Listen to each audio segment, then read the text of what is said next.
Chapters over here. Perfect. All right, now we can start. Welcome everyone to OWASP. My name is Guled. I am one of your OWASP chapter leaders here in Atlanta. There's 4 of us. Luckily, I have one of my counterparts here, Alif. Hi. But yeah, welcome to OWASP. I think most of the people in the room, except maybe like one person is new. But welcome. Quick thing about OWASP, actually. What is it? OWASP is actually a pretty big organization. It has lots of different parts within it. We're part of the outreach side of OWASP. So OWASP Atlanta is one of over a couple of hundred chapters all around the world. Our job is to try to connect with the community, to try to get this great information out there, to connect you to all these resources, and at the end of the day, just make the world more secure. So there's many projects of OWASP, from documentation projects and research projects like the OWASP Top 10 that you all know, the OWASP Top 10 for web apps. There's a lot of top 10s. Should I remind people, top 10s in serverless, top 10s in ML, top 10s in name it. We got one of those top 10s, API, all this sort of stuff. So definitely check that out. Same as tools to help you better secure your application. So think of like OWASP cores and the things around WAFs and all these different tools that you can leverage. And then we also have the major conferences that we have all around the world. We're really excited to actually be able to host AppSec USA here in Atlanta next year. So that's going to be the big thing that our chapter is really gearing up for. So definitely keep an eye out, register, join us next year. But of course, be a part of this chapter throughout the entire year. Now, OWASP Atlanta exists because we have your support.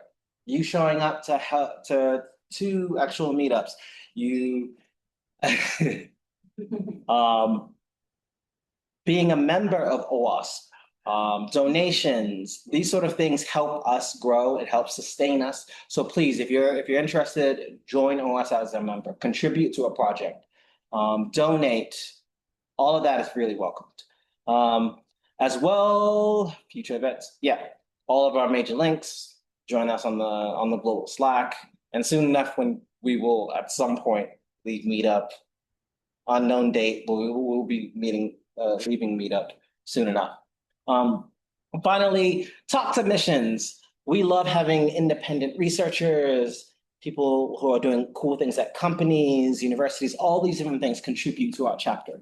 So if you have a really interesting project that you're working on, a cool idea, something that you've implemented at your job, out in the community, we definitely welcome that. So please just email us at atlanta-leaders@owasp.org, and that's how you can connect with all 4 of us, chapter leaders.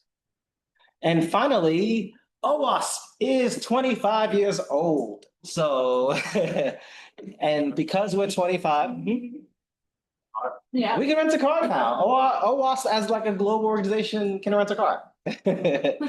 And to celebrate that, we're having celebrations all around the world.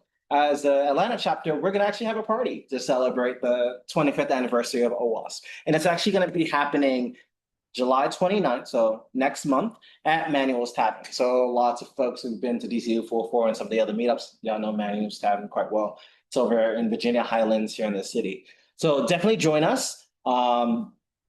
RSVP, figure out the RSVP soon enough.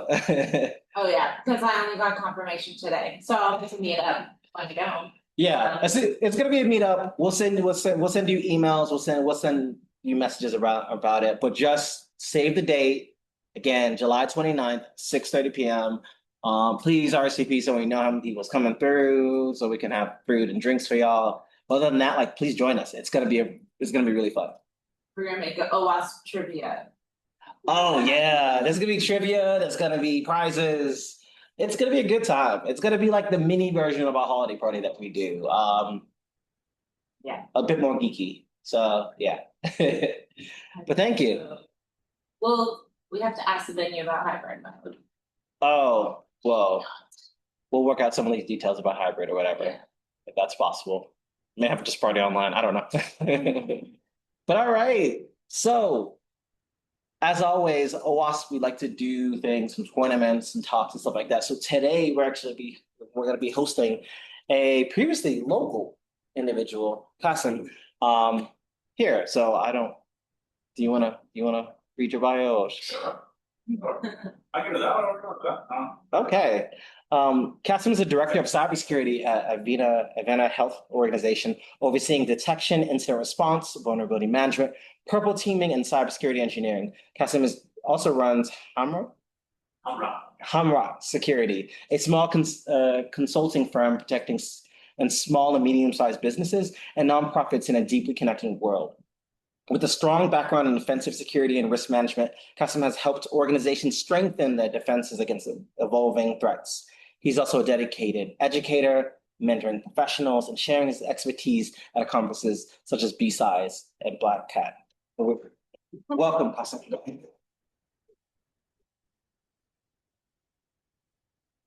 Right.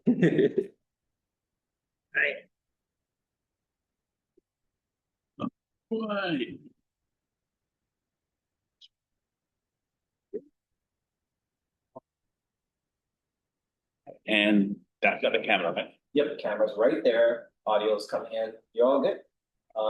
Let's share your screen. Yep. And, all right, folks. Thanks for joining. The topic is please invest my time. As mentioned, I'm Qasim, so go by Q. I used to be local here.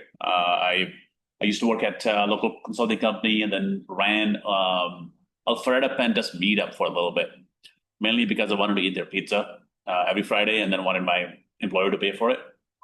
So the meetup ran till they laid me off. And I was like, well, I had no more pizza budget. So I can't do that anymore. Wow. And I'll skip this. So please waste my time and why all that is. So why we're talking about wasting time. The idea in here is not everyone's going to have the budget. Not everyone's going to have the budget to deploy the greatest SIEM, EDR, AppSec program. And even when you do that, when you are thinking about threats such as nation-state actors, you are going to end up exhausting your own defensive resources going after them, trying to protect against them. Or when you've got, if you just want to have some fun, you've got a pen tester coming in to do an AppSec pen test or a network pen test, or a red teamer coming in to do a red team engagement, and you want to slow them down and really detect them early. That's where the detection through deception concept comes into play. So the whole idea of this is, another way I'll probably explain it is active defender. Anybody know Dr. Catherine Ullman, who goes by Investigator Chick? No. So she wrote a book recently on the topic, and she uses the word active defender to describe a defender who has learned and deployed offensive methodologies too, who knows how to use attack tools so they know how to best build defenses around those tools, attack techniques so they can build defenses around those techniques. You're building an application, for example. You've read OWASP Top 10, but instead of just reading OWASP Top 10, you've also practiced it. Maybe in the Portswigger labs, maybe try Hack Me, maybe Hack the Box, something.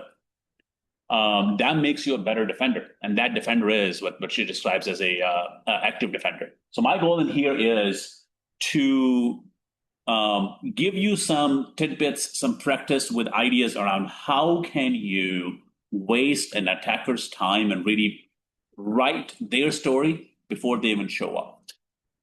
Leave the breadcrumbs from them to follow. So they think they've got something, but what they really got is a honeypot that you deployed for them. That's the whole idea of this is. Another really good use. Hi. I'm sorry. Okay. All good. So another really good use of this would be threat intelligence. You'll see a lot of good threat intelligence if you use honeypots. Just be careful with them, of course. Don't just deploy a honeypot and connect it to your own network. But folks like I forget that person's name. There's a really good amount of talks on honeypots, but the idea basically is you deploy honeypots in sandbox environments and in cloud environments, for example. Spin up a digital ocean box, spin up an AWS EC2 box, deploy a honeypot, and just watch the attackers go after it. You saw latest CVE come out. Deploy something that looks vulnerable to that CVE, to that payload, or deploy an application that maybe is a PHP application with SQL injection or very easy cross-site scripting or very easy something like access to a backup.zip file that crawler will just grab, and you'll start seeing what sort of tools the attackers are using, where the scanners are coming from.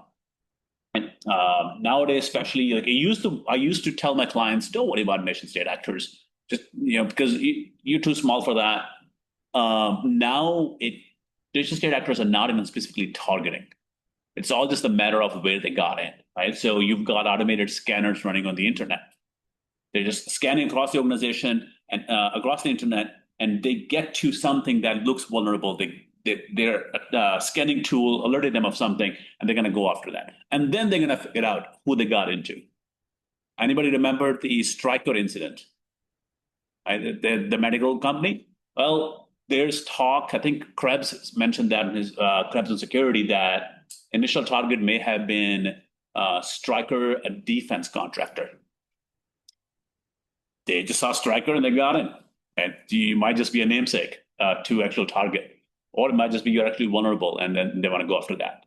Or nowadays with the the geopolitical situation, which is a matter of where can I get in?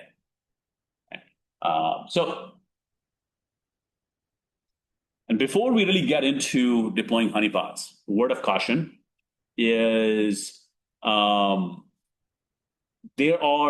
of all, don't deploy honeypots without methodology, without some specific planning around it. Don't just randomly deploy a honeypot and hope for the best. Because what you may end up doing is, I'll give you an example. I was doing a pen test for one of the top 3 content delivery networks in the world, CDN providers.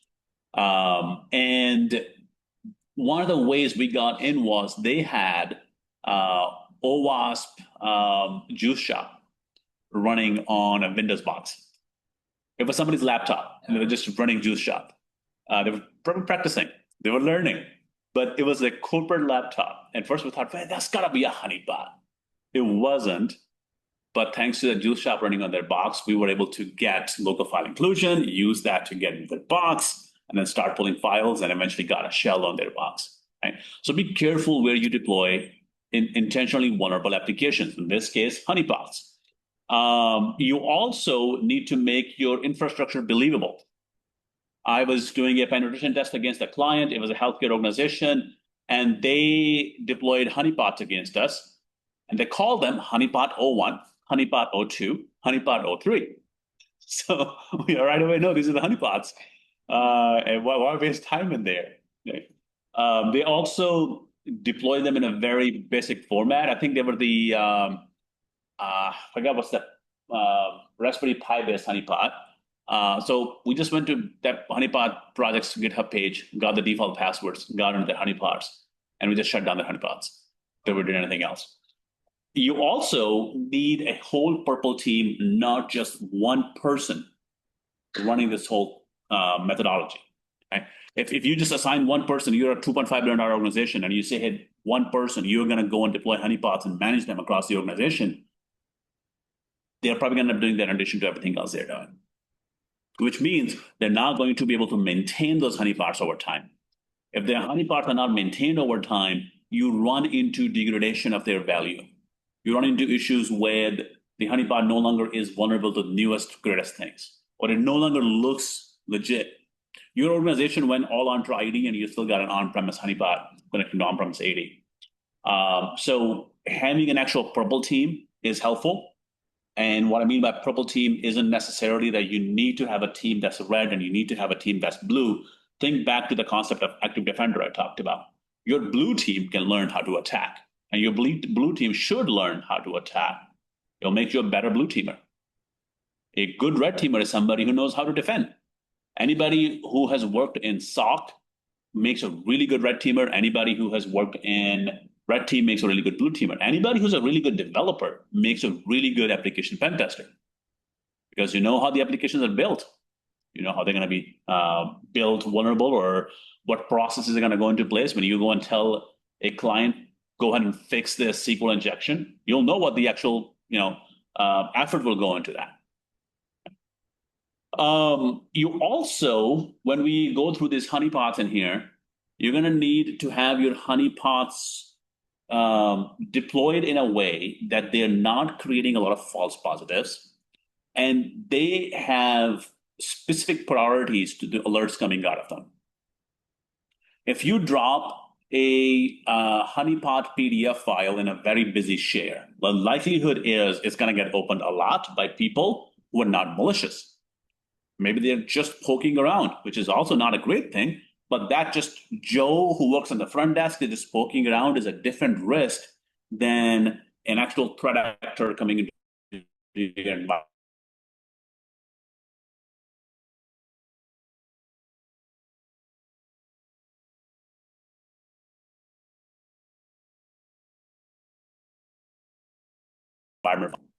Really, every alert means something, but even when it means something, it's some alerts you've got to drop everything and jump on them. Some alerts you can wait. Right? Okay. And out of those, knock on wood, I don't know if this is a real word or composite, we probably get one alert a month we drop everything for. So you've got to really prioritize what you alert on, what the value of that alert is, and then use that to also figure out where you want your honeypots to be. And you need budget, you need money. Us tech folks, we are very prone to just grabbing an open source project and deploying it and calling it free. Well, nothing is free. When you deploy that open source project, somebody's going to have to maintain it. Somebody's maintaining that, but you are also maintaining the local installation of that project. There's time being spent on it. So when you say yes, just know that you're saying yes to something that might end up taking a lot of time. The ideas you're going to learn in this workshop today, in this talk today, they're all going to end up taking a lot of time when you start deploying. So don't deploy everything at once. Think through what is it that is most important to me, to my organization, what fits my organization's needs the best. One of the things I like to ask my team when they say yes to something is, what are you saying no to? When you're about to deploy something in the environment, you get about taking on a new project, which project is about to fall off your plate? So think about that there. I've gone through a bunch of slides already. Want to pause, see if there's any questions, comments, anything? All right. So we talked about, and there's a bunch of AI pictures on this, and these are from like 4 years ago. And I think AI has gotten much better since then, but it's just, it describes me so well as I'm going through some of these things that I didn't want to change that. So we talked about the honeypots, we talked about wasting time. Let's talk about how do we do this? First one is honey users, and this could go into the applications that you're building. This could be your Active Directory environments, your Entra ID, your Google Cloud environment, your AWS. Create some honey users. Create a fake user that looks real. Like, don't just call it fake user 01. Call it something realistic. And have that user act like a normal user. So example of that would be if you are if it's an SSH user, it's a Linux user, have it SSH somewhere periodically. Right? Even if it's just SSHing into the local host. It's creating some activity. Have it create that activity so there's some network activity around it. Make the password easy, but not too easy. If a threat actor is having a hard time getting into people's accounts because the passwords are too good and all of a sudden gets into an account with a password of password, that's going to be a bit of a red flag for them. But maybe this is a honeypot. Okay. It happens a lot though in real world environments, sadly still, but make it somewhat difficult because you still want to waste their time. You don't want them to get in too easy. And then change that password periodically. If your organization is still changing passwords, requiring password resets every 90 days, you want your Honey user to also have the password reset every 90 days. And there's a lot of automation scripts that can do that. I mean, in today's world, just use Claude Code, use Olama, whatever, Minimax, and then just have it create automations for you. You can do scheduled tasks on Windows or cron jobs on Linux, then have it do the password reset every 90 days. That will look realistic. I remember one of the things we do, for example, whenever we are doing a network pen test against an organization, we'll run Bloodhound. Bloodhound is a tool that will grab a snapshot of Active Directory, and it will list out all the users, groups that are members of, and their properties. One of the properties is when was the password last reset. If ever this password is reset every 90 days, and this user that is somewhat active, looks very real, has never had a password reset, and they're not part of IT, they're not the CEO of organization, then that's very realistically a honeypot user. Okay. So make them look like your typical users. And then look for any time that user is used. If it's in the app, look at your Apache logs. Periodically run alerts on that, because that's going to be a pretty high fidelity alert that somebody logged in as that user. Don't worry about failed logons. Right? That's happening all the time. You spin up an SSH box or you spin up a login form anywhere on the internet, there's going to be password sprays against that all the time. And if you start alerting on failed logons, you're going to be too busy responding to those. It's just going to waste your time. You may want to log them somewhere for any sort of correlation later, but alerting on that is very much a waste of time.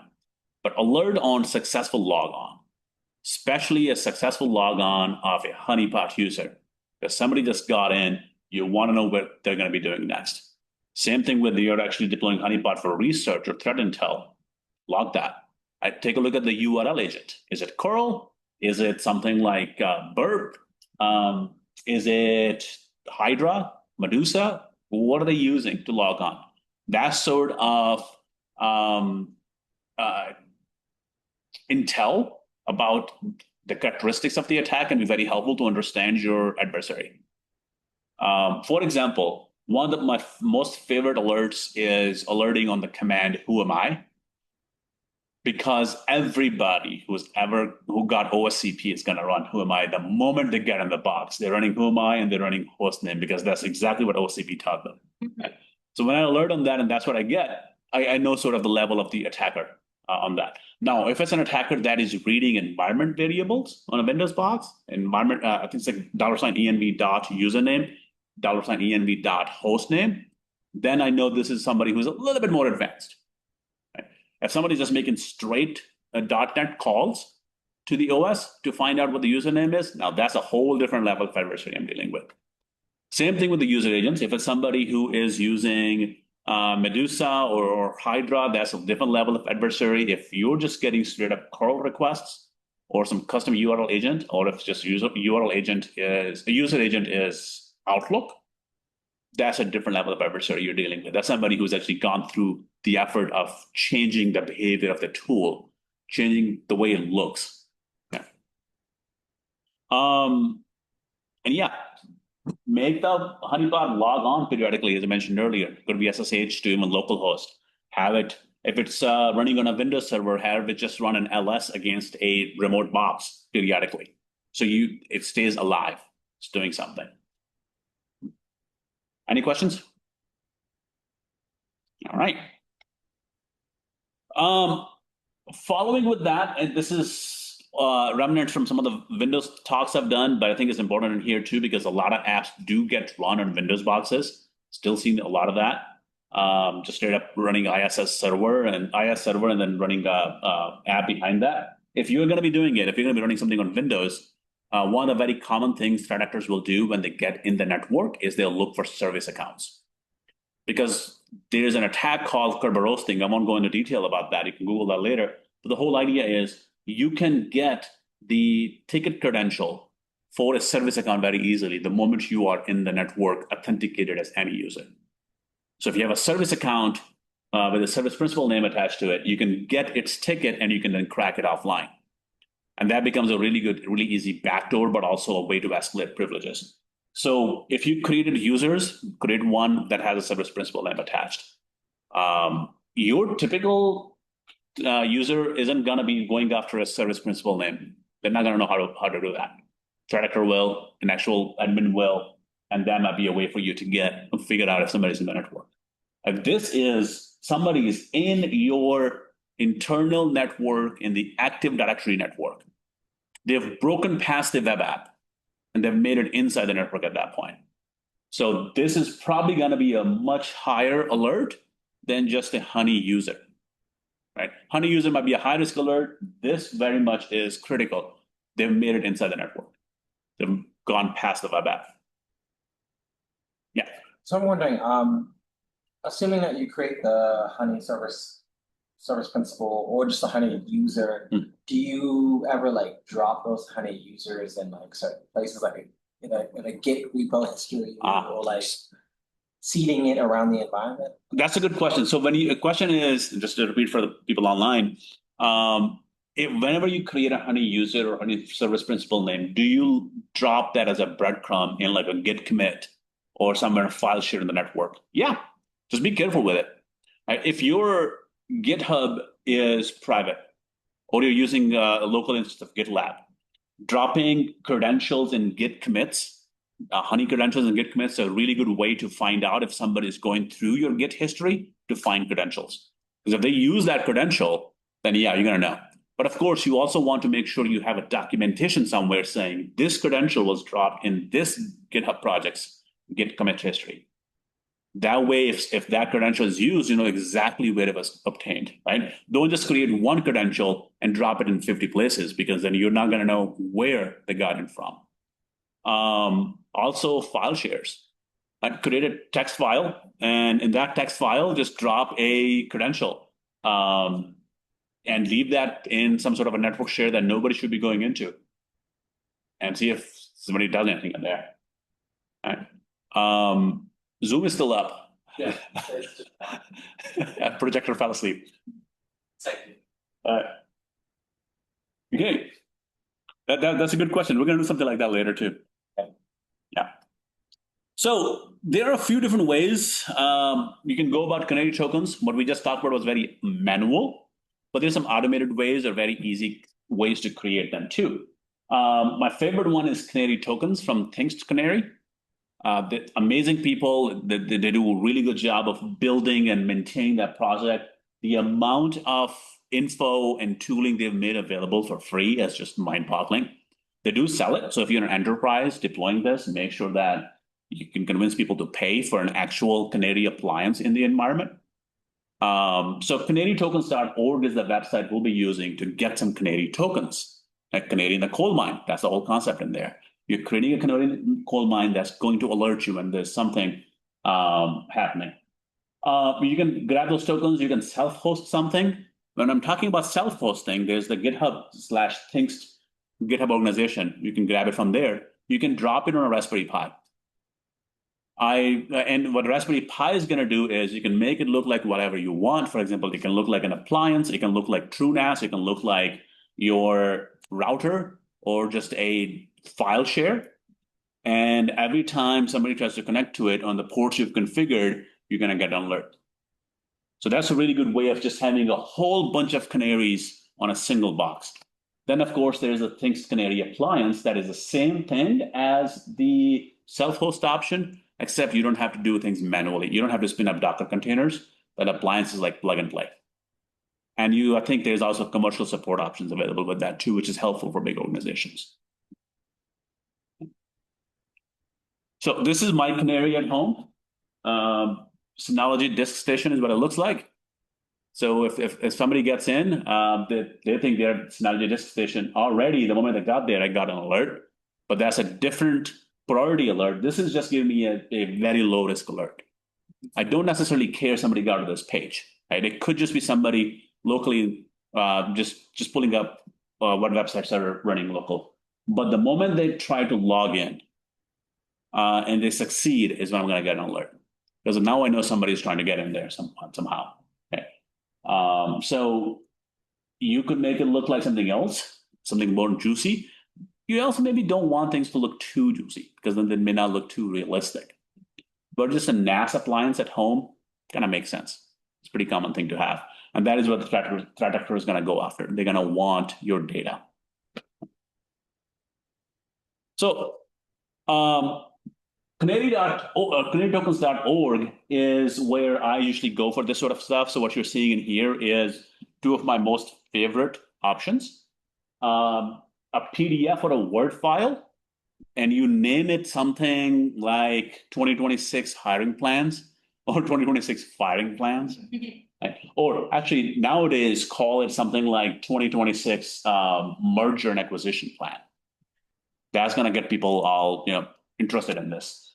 And then you drop it in a file share where people should not be going to. What you'll notice in here is, so if you look at the bottom one, for example, it's Adobe PDF document, but then the email where you want the alert to go to.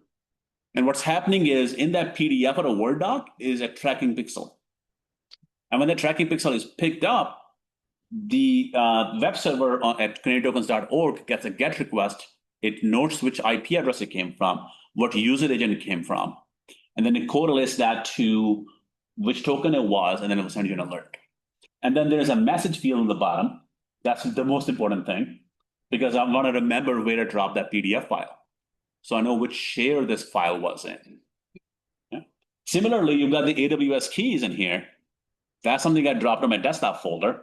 Just keys.txt and then see if somebody's going to grab it, or grab those keys and put them in your environment variables in your Linux box or your Windows box. And the moment that key is used to try to log into AWS, you get an alert. Same thing in here. You've got the email option where you get the alert, and then you've got the reminder, so you know where you drop them. So let's do something together. I spent about 5 minutes to create that Word doc or PDF, name it something that you're going to remember, download, and then open it.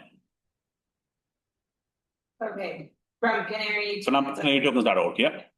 Yeah. Doesn't matter if you use Word or PDF. Actually, it does matter, right? Because PDF is going to be more available, more accessible. You want it to be accessible to the threat actor. You want them to quickly go after it, like, oh, that looks cool. Let me just open up real quick, see what it is. As a pen tester, I've often just gone to a network share and just double-clicked files. And we'll take about 5 minutes, and we'll do this together.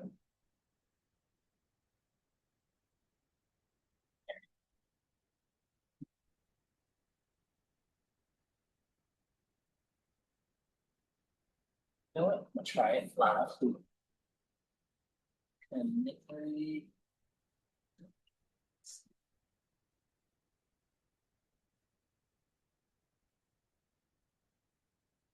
Okay.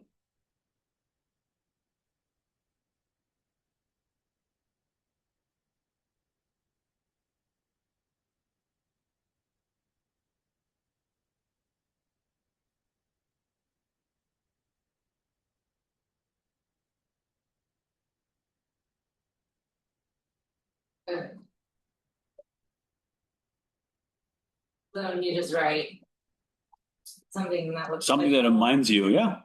or I mean, in the document. You don't write anything. Oh, it's just blank. Yeah, I mean, it also depends too. So you could just write nothing and just leave it as is. But a problem with that is going to be, depending on the threat you're going after, they'll know something's up. Or you can make it look very plausible. Have ChatGPT just spin up a whole document for you, and just copy paste that in there.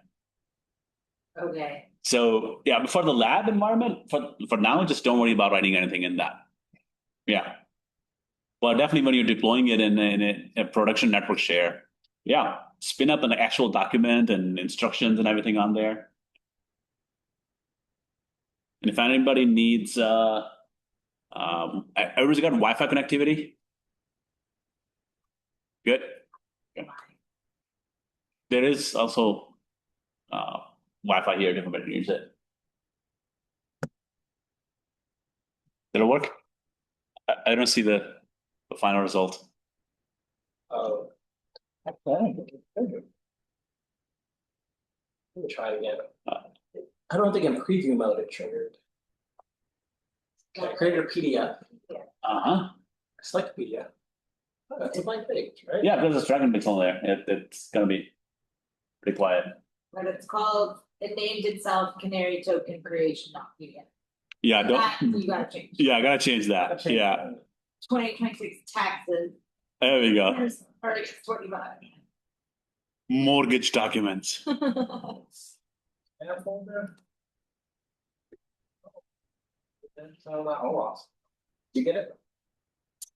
Oh, so like when you open it, you'll get the email. I wonder if some of these might also depend on your application that you're using to open them too. Okay. Not all PDF readers are gonna open the tracking pixel. They might actually block the remote tracking pixel. See, this is. Yeah, I'm using the default Debian PDF opener and Yeah, that one is probably blocking it. So in that case, you may want to try a different canary. Okay, what canary Yeah. should we try? I tried Word, Okay. but. If you got Word on- opening yeah. is text. I'll show y'all. I'll do it in here together. Yeah, let's see it. Let's go back to your screen. So canarytokens.org has got a lot in there. There's a lot of different options that you can pick from. There's a QR code too, which I think will be pretty cool. Just paste that all over the organization. Some of these are really good in a way that you could just use these to test security awareness of the organization too. Like a QR code, yeah, print it out and just paste it everywhere and just be like, hey, cookouts, registration in here. No, my favorite actually, DNS. Oh yeah. Get an alert when somebody tries to go to a specific DNS name. But I will couple that. I actually used Canary tokens Yeah. deployed it at one of my companies. But DNS and I would actually put it as like a remote tool for like a Docker registry. So if someone was trying to go to it, like pull down a specific Docker container, that would be what triggered. Nice. It's really useful. Okay. All right. So, we are going to, I mean, I was going to list to this new stuff that I forgot even existed, like log4shell. That's a pretty common thing that gets scanned for on the internet.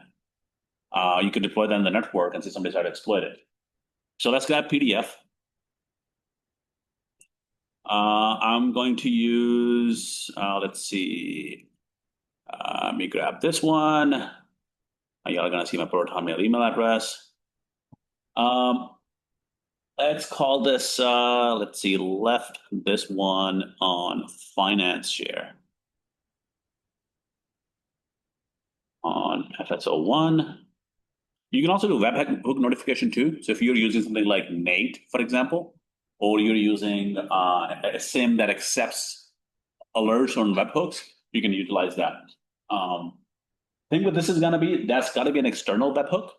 So you cannot use this internally unless you have a local appliance running.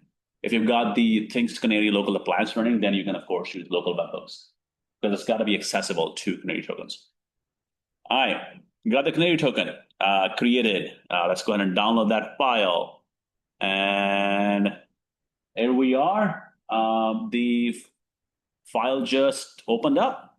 And I am gonna see, and I'll pull that over here once I find the email.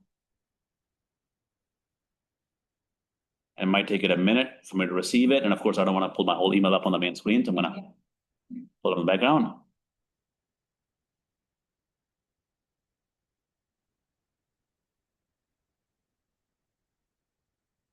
It does take it a minute to show up. Does anybody have any questions while we're waiting on that? Saying this is a honeypot, Mhm. use language like production share. Yeah. So do we fake production share? No, real production share. So, that's a really good question. So we're talking about honeypot, and we're talking about deploying it in a production share. Why? Because you were trying to catch somebody who broke it into your production share. A threat actor who got to your production share. So you deploy a honeypot there, like a PDF document they'll open. And the hope is you configure it in a way that you get an alert the moment somebody does that. This is because assume breach, right? Just assume somebody's gonna break it. somebody's going to get past your defenses, doesn't matter how strong your defenses are. Right? So once they get past those defenses, you still want to be able to know where they went.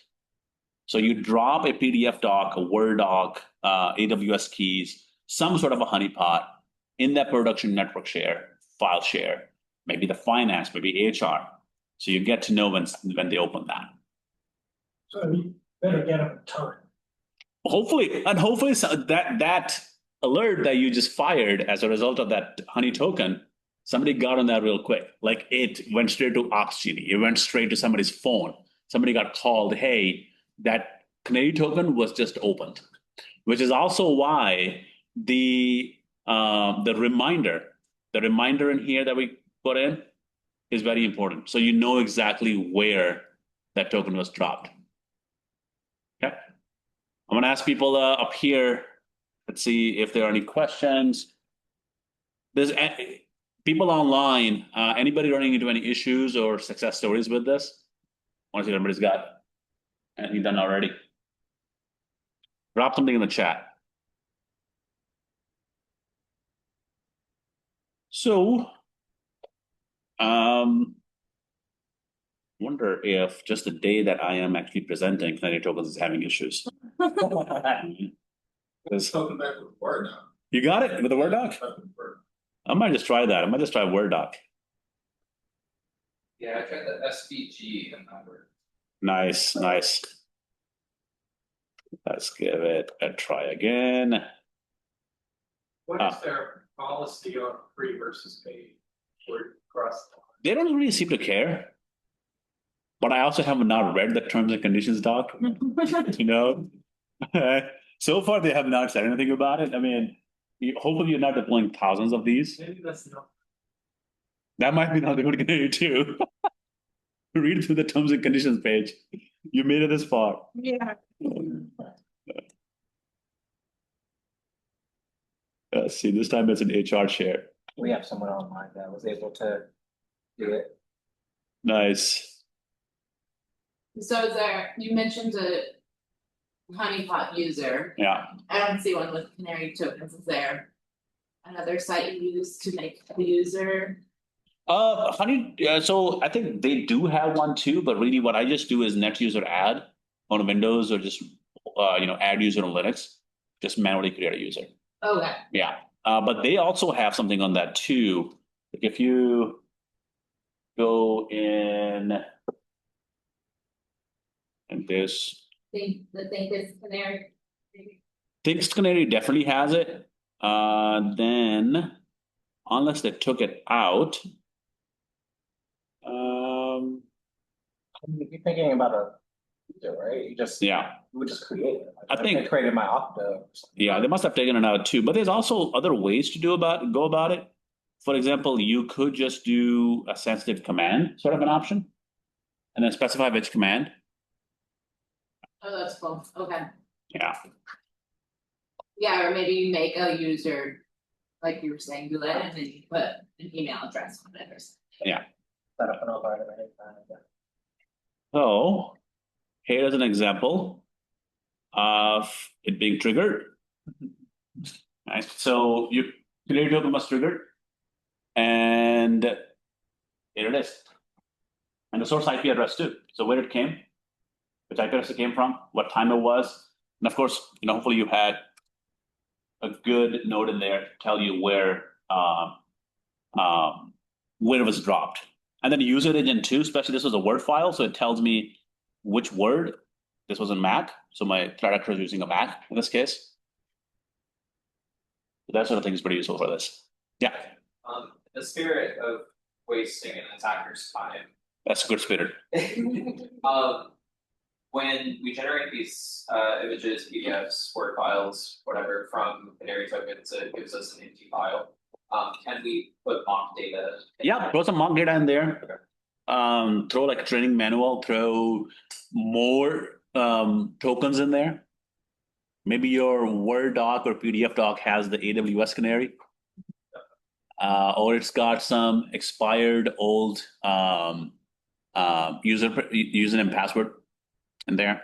Or just throw in, if you really want to mess with them, throw in a fake NSA.gov account Mhm. in the Word doc, and then just let the three-letter agencies handle that. Okay. So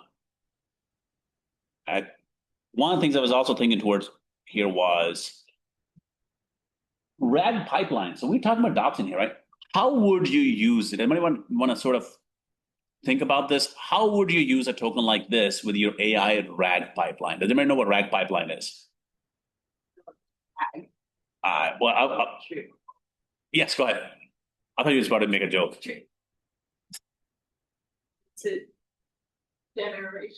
Yeah, something like that. I don't actually know what it stands for. I really don't know what it stands for. So that probably is. Is it?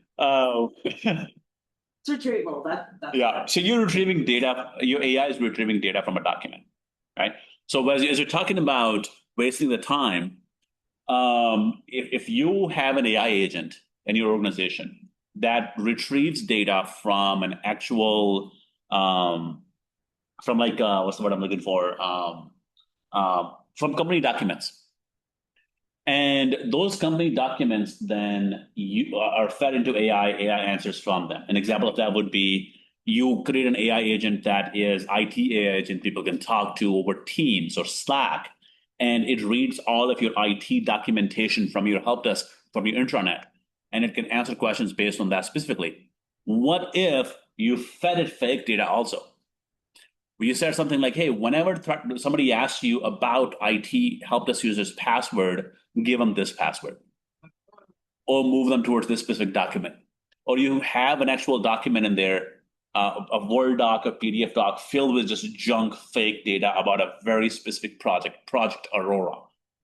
And it's all just fake data, fake information, just looks real enough. AI doesn't know, AI is just going to answer. Yeah. Product would think they just got some sort of prompt injection and they got a piece of information. But what they got was just fake data. You will upset the AI engineers who work so hard to not. I'm not going to be mad about that. Yeah. I'll not be mad about pissing off AI engineers. They've been doing enough of that with me already. Honey, what else? That's another thing. So if you think about NotPetya, I think back in 2014, 15 it was, something like that. The threat actors, they were exploiting SME vulnerability, going across the environment, across the world, wreaking havoc. The UK's national health system got taken down as a result. And what's his name? Malware. It's not Malware Jake. It's the other guy. A British dude who got arrested for it too. He figured out, he reverse engineered the malware, and he realized that the moment this specific domain gets registered, the malware is going to stop. That's sort of a stopgap in there. That's his safe word. Moment this domain name is available, you just stop. And that's sort of the concept in here. You could do with domain, you could do with specific URL. If you're building a web application and you're worried about people making into some specific areas through like insecure direct object reference, through fuzzing with something like Directory Buster or Go Buster or Fuzz, you can have specific URLs deployed, specific endpoints deployed in your API or in your web app using canary tokens. So when somebody gets there, you get an alert for it. There's no reference to it anywhere in your application. Or if there is a reference, it's through some very private admin portal only that nobody should really be logging into except for you. But somebody makes it to this URL, you know, that was somebody who actually tried really hard and maybe either guessed it or they were able, depending on what you named it, or rename the URL. Yeah, you name it whatever you want. Yeah. So let's do that. Let's spend some time creating a honey URL that we're going to deploy. You're going to use the web bug URL token. Put any email address, of course, like before, a memorable note, and then open that URL in the browser. You can also just curl it. And then see if you get an alert for that. Okay.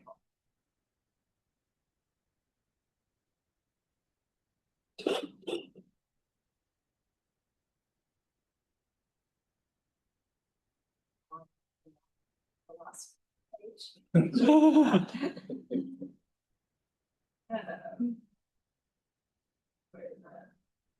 wonder what it would look like if you just threw in ChatGPT and told it to like, look this up. Cause I was thinking like when you hover over a button or something, it shows you the URL. Oh, preview wise. Where'd it go? One of the most annoying parts of Safari. It's called the web bug Yeah, token, okay. web bug.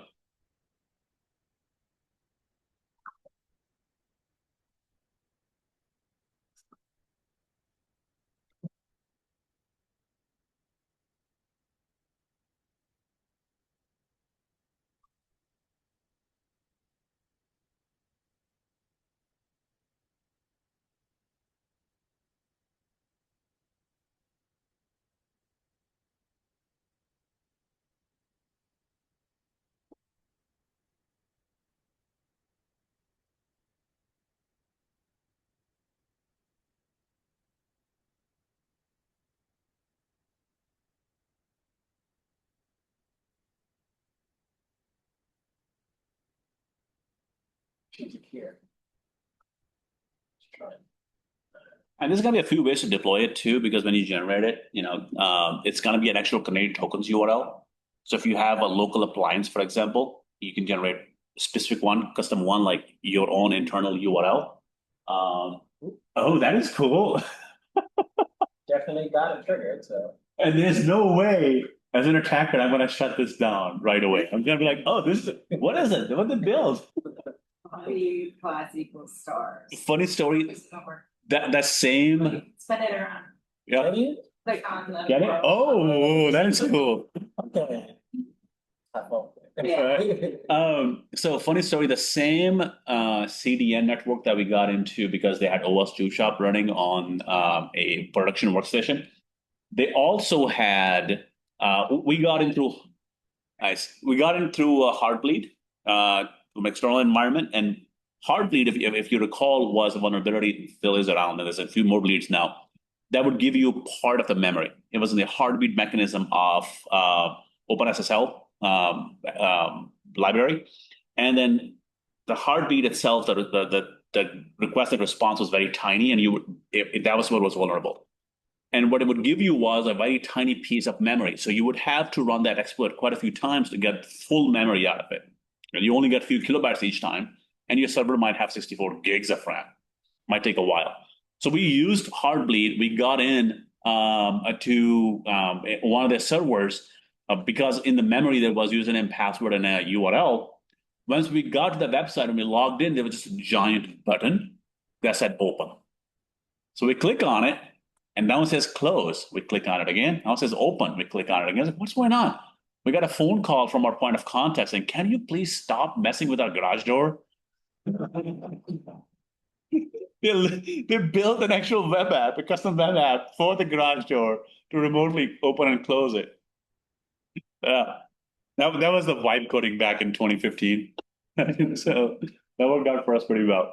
So for those on the online, let's go through this together. So there's quite a few different ones for web. There's web image, for example. You just drop an image on a page. There's redirect also. And you can, they get to the URL, then you can redirect them elsewhere. There's a slow one, which is going to take a bit to redirect. And hopefully you redirect to something like Rickroll. My favorite one is that there's a Rickroll video that's 10 hours long, and it's Rickroll, but it never starts. It's just the beginning of the music and just keeps repeating itself. In this case, we're going to use the web bug. All right, so just whatever email we want to use in here. Let me see, what did I have in here? Canary tokens. And this was OWASP meetup demo. And we're going to create the token. All right, so there is the URL it gave me. You would have something in your app that actually redirects to this URL, and the URL gets triggered. Like it could, for example, be part of an image source. So you have an image on your website that in source equals is this URL. We're just going to grab it and we are going to trigger it ourselves. And this is what it looks like. Of course, I'll be sitting in here and going like this. This is cool. Yeah. Somebody spent a lot of time doing this. Oh my God, this is not, 64 FPS. It looks like the stars are broken. Stars are broken.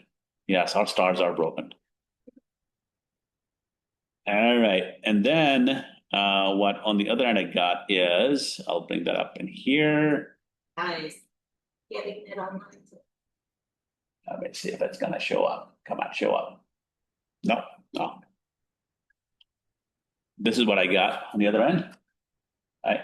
So my reminder I had in there, the IP address it came from. Of course, I would grab that IP address and I would go something like, let's see, grab this, ipinfo.io / the IP address. So where is it from? Well, that's in Georgia. Somebody in Atlanta, Georgia was looking at it. Right. That, of course, is not 100% accurate ever. It's an estimate. It's depending on the lease from the ISP at the time, but it's pretty close to accurate usually. But what I got is, I know now this person was coming in from Mozilla. They were coming in from Mac, Mozilla browser, and they just got to this web bug that I had planted. And you can throw this in your app. It just image source equals that URL, and then you got somebody getting to that cool stuff. Cool. All right. So next one, site cloning. So one of the things we do when I'm trying to phish clients is I'll clone Microsoft's login page. So I am sending them to something like Microsoft.authenticatorsetup.com, somewhere like that. I actually ended up getting authenticatorsetup.com as a domain, which is surprising for me that I got that. That was like best $10 I ever spent. $10. Yeah. So you use that, and when we clone the website, if you clone it as is, it used to work really well. You would get people to think, oh, we're a Microsoft website. They're going to log in, username and password, and then you get their credentials. Nowadays, the moment you do that, Microsoft knows. They know that somebody has cloned their login page, and they're going to use that with Defender, with Smart Screen, with other tools to try to stop it, to try to warn the user. And they also, I think, share some intel with Google because Google Chrome's safe browsing is going to kick in also. And this is how they know. It's a similar concept. So if you deploy this JavaScript in your website, you're going to find out if somebody just straight up curled wget your website, simply just cloned it and spun it up again. Wait, how does Google know again? Safe browsing? Do they do like fingerprinting of the page? So Google does do fingerprinting of the page. Google's going to try to, so safe browsing basically works by doing a static analysis of the page. Okay. So one of the ways I've gotten around that is you spin up like a terms and conditions page the moment the user gets to it. So Google safe browsing just sees terms and conditions pop up. And that's all they scanned. But you are actually delivering your payload after terms and conditions were accepted. Right? Or if you are mean, like me, you would still deliver it even if they didn't accept the terms and conditions. Even if they said disagree, you still deliver your payload. Right? Because it's not like you were talking to a lawyer. So in this case, for example, this is straight up JavaScript. It's looking for what is the, so if the window.location host name is not hamaraksecurity.com, which is my website, basically you are not on Hamara Security. Or the subdomain, the second line is a subdomain. If you're not a Hamara Security or a subdomain of it, then you go ahead and trigger the canary. Right? And this JavaScript wouldn't exist outside of my website unless somebody just cloned the website as is and spun it up. And that's how Google, Microsoft, a lot of other companies are trying to figure it out now. Somebody's going to the site and just copying it in as is for phishing. Really good way to also protect your corporate websites, especially if it's a website that you're worried about people trying to clone the designs or whatnot. I mean, that's kind of how I learned web design back in the day. We just go to people's GeoCities websites and just download the HTML and CSS and try to modify it. It's a fun thing to do, but at the same time, IP. Right. So you could also do things like honey API endpoints or down env files. on your web server in the .env file, which is a pretty common thing, especially if your people are using Cloud Code or open code to write apps nowadays. It very often recommends to store credentials in .env file. That's a very common thing nowadays. Well, throw some fake credentials in there. Throw some fake API keys or in the source code. Put something in your source code that is actually a honey credential, or it takes them towards a specific endpoint on your app, which is an actual honey token, and then you end up getting an alert for it. You can build honey cards. You can get an actual credit card number. It doesn't work, but it looks like a real credit card number. It actually follows the pattern of credit cards. The expiration date, CVV, just throw that in a file and see if somebody uses it, and you get an alert. You got a kid who needs to learn to start making their own money. Maybe you give them this credit card number and see if they get a lesson. SSRF. Anybody know what SSRF is? Server-side request forgery? Yes, server-side request forgery. Pretty common. Yeah, and it's I think there was a recent one. Who was it? Somebody recently got popped through SSRF, a pretty big company. It wasn't GitHub. No, I forget who it was. Anyway, so the whole idea basically is the website is making requests on your behalf in the backend. One of the very common ways we exploited this, I actually exploited this once in an antivirus program to get the system, SAM, and secrets files from a Windows box. Because the application they had a web portal, and the web portal was if you gave it an IP address and a file, it would go and try to obtain it from that IP address from the web server in the backend. If you think about, for example, something like website.com/page equals, and then the page equals, it will take actual URL. It will go make that request for you in the backend. And 169 address, that's a pretty common metadata endpoint on AWS. Whenever you are exploiting a web app hosted on AWS, especially on EC2 instances, you usually want to go after the metadata endpoint because that's going to have a lot of sensitive information, like tokens. You could just have fake stuff hosted there. If your website actually becomes vulnerable to SSRF somehow, you throw something on one of those fake metadata endpoints, and you try to waste the attacker's time that way. And then you get alerts for that. Okay. We talked about AWS keys already. We're an hour in, so I'm going to try to speak to some of this. AI. There's so much AI happening right now. Just throw some honey instructions in your prompt. Because one of the very common things the attackers are going to do is, I actually had one of the pen testers complaining to me the other day. It was like, the only thing you really can do nowadays with AI, beyond just the typical web app pen testing or API pen testing of it, is prompt injection. Right? So you want to just make the prompt a honeypot. Throw something honey in that prompt itself.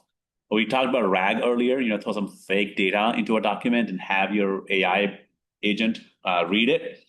Or honey API keys. Fake Anthropic keys, fake OpenAI keys. I mean, we need those tokens, and everybody wants some more tokens. Well, create tokens.txt and just put some fake Anthropic API keys in there, and somebody goes after that. You can actually, this is I have not played with this, but it looks like you can actually deploy some S3 buckets that using Terraform, of course, is going to end up using your resources. So be careful when you do this. You don't want to get yelled at by finance team, but you can deploy some honey infra or a fake password vault. Just thinking back to network shares or web server maybe has file upload vulnerability. Sorry, not file download vulnerability, local file inclusion, something like that, where you can read a file from the web server. Maybe you deploy a fake KeyPass database that has credentials that are also honey tokens. And the threat actor thinks they've got something really useful, but what they really got was just honey tokens. Yeah, you end up wasting their time. We'll do this together again, time, right?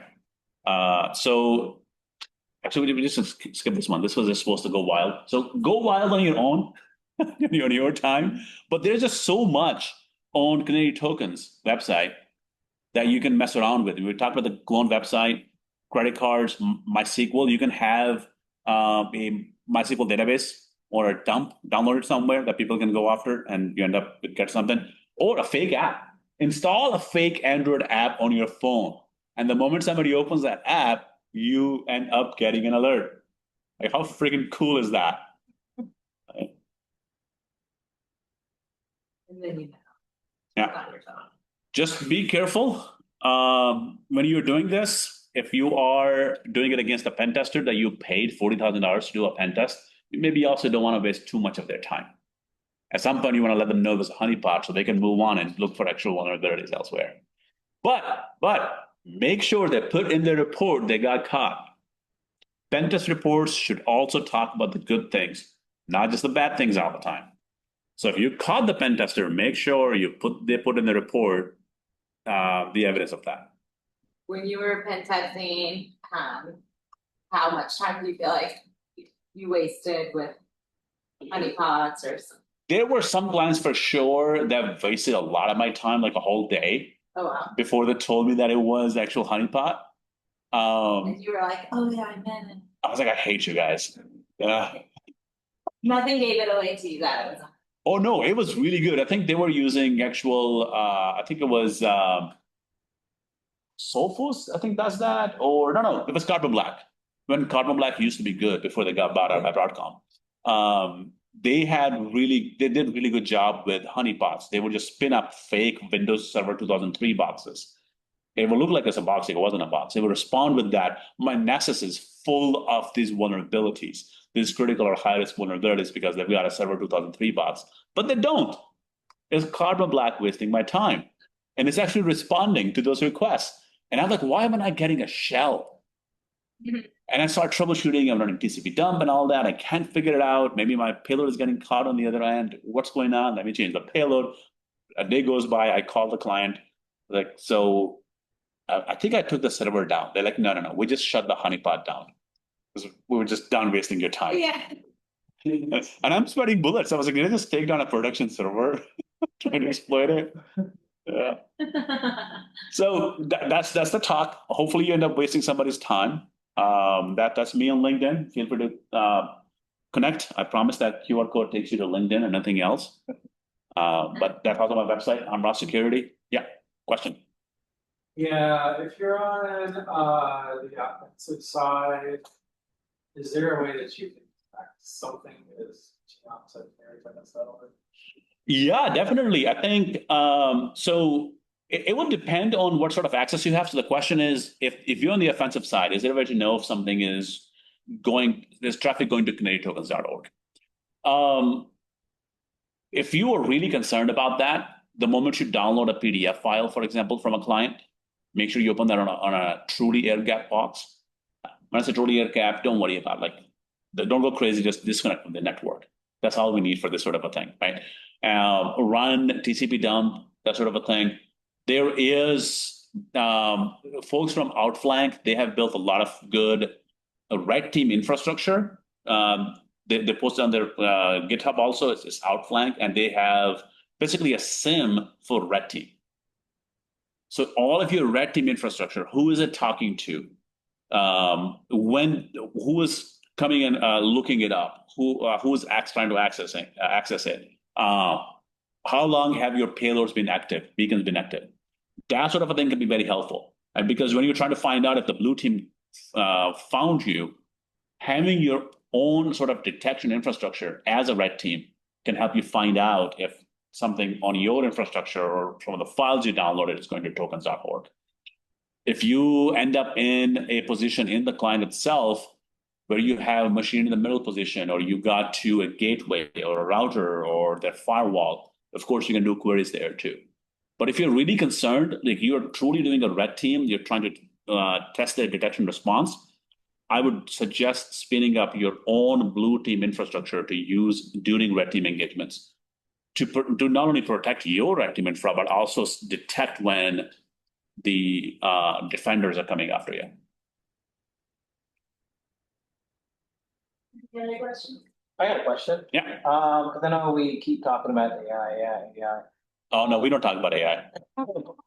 So one thing that's always concerned for me is like sensitive data being like all these AI models being trained on sensitive data that like I am trying to protect, and I don't want the world to know. Yeah. And I'm wondering about like honeypots to be able to say like, hey, like there's something that to be able to ask the AI a question, or ChatGPT a question that only that they can only answer it if they've been able to see like my sensitive data. So like just a question. I'm just wondering around that sort of research of like honeypots on that sort of. That's a good question. So worried about AI training on your personal data and using some sort of a honeypot to know when it has trained on your personal data. There's the guy by the name of Mishal Khan, Mishal. He is very OSINT heavy, very personal privacy heavy individual. Usually you won't find his pictures online. Whenever you see his pictures blurred out, that's the sort of level he goes to make sure that nobody really has his picture online. One of the things he talks about is leaving fake breadcrumbs about him all over the internet. Not only is he trying to remove himself from the data broker websites, he's actually creating fake websites, fake LinkedIn profiles with his name, but fake picture, fake jobs, sort of sock puppet accounts to sway people away to the honeypot situations. You could do something like that with AI. Problem with that is information about you already is there. It's already out, right? OpenAI, there's a really good book by the title The Empire of AI, like Karen Howe. It talks about how OpenAI came to be, what practices they use to train their data, that sort of a thing. And it talks about how they just try to get anything and everything they could to train on, including going to .NET forums and buying data dumps from threat actors to train their AI on those data dumps. That includes our information sometimes, right? They went to data broker websites, like probably went to something like Spokeo, not necessarily Spokeo, but something like that, or People Looker, and looked up, used that to learn about people and train their AI on that. So I worry less about it getting new information about me because it's just becoming more and more easy for it to do it, which is a terrible advice, by the way. I do acknowledge that. What I worry about more and try to do more is how do I protect myself if information is already out there? So freeze your credit report. First and foremost, freeze your credit report. Try to use encryption whenever you can for moving forward. Okay. Use something like Delete Me or Operation Privacy, or there's a few different websites that will go and delete your information from data brokers. That doesn't necessarily mean that you can't be found. It's just going to be a bit more difficult.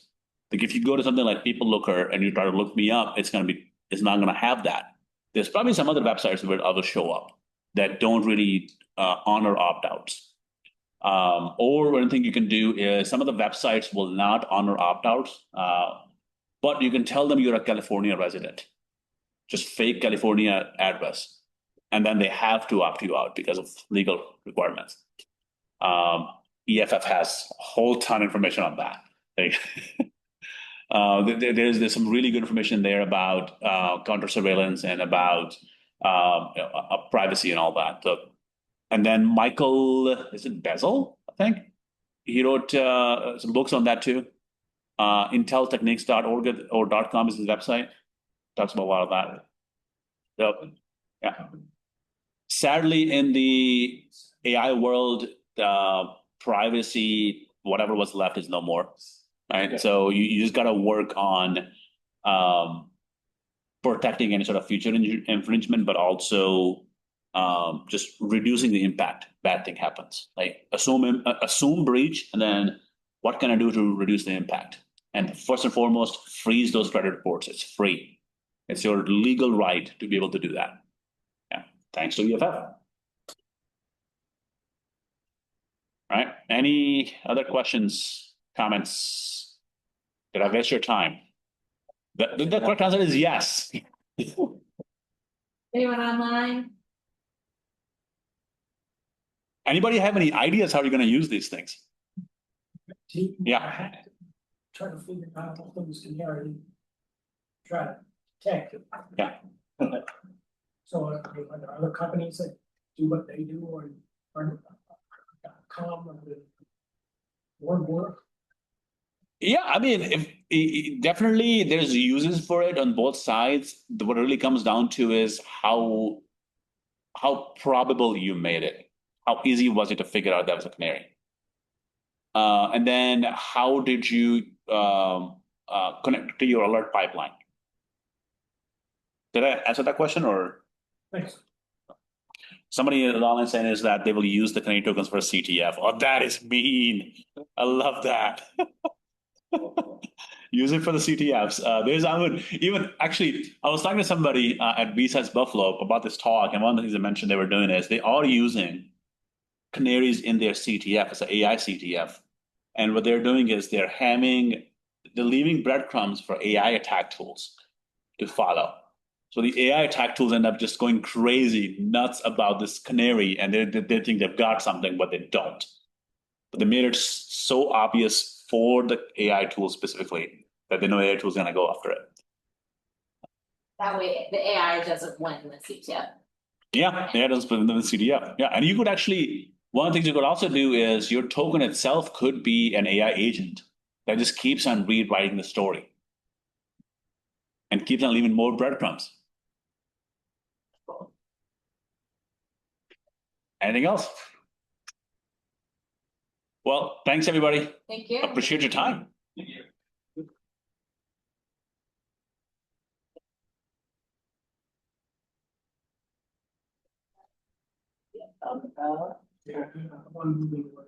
Thank everyone online.